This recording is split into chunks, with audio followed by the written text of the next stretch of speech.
Hey guys, Bruce Milligan from CellPro Repair Solutions here. We've got an LG Q6. The model number is LG M703. And what's going on is my customer brought it in and it's giving me a question mark on the screen with the battery with the question mark. And when she tries to charge it, it runs into problems. Or when she tries to charge it, it shows the battery with the question mark in there. Anyways, so I'm going to show you guys how to fix this thing.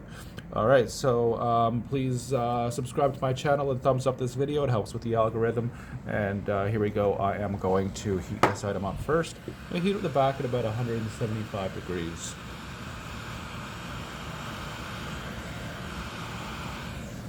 Alright, so now I'm going to get a, just throw it on the desk.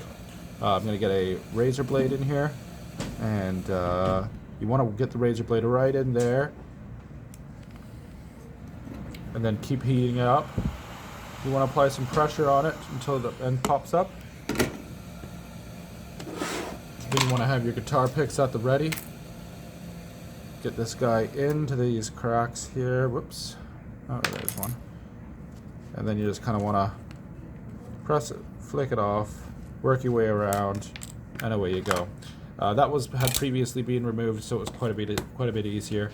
However, this one is not hard to get off at all. So, all right. So first thing, you're going to want to remove the screws.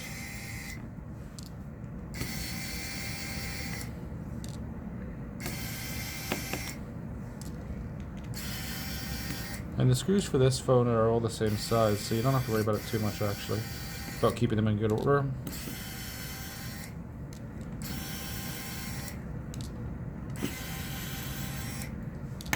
Alright, then you're going to want to pop this off.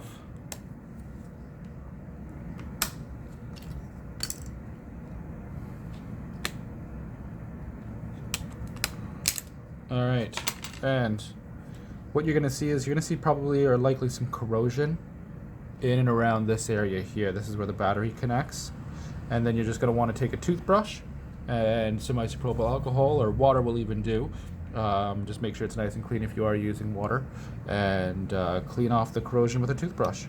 You're going to want to check it out afterwards.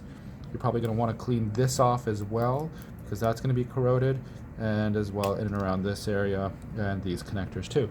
And that should do it. And plug it back in. Plug these guys back in, and then plug your connector into here. If you try turning the on-off button, it will not work with this on, because there are connectors on this which allow it to work. So now that that's on, your on-off button should work again, and there you go. So it turns on. Alright guys, so that's what we're looking at. Again, if you like this video, thumbs up or subscribe to my channel. And thank you very much. Take care.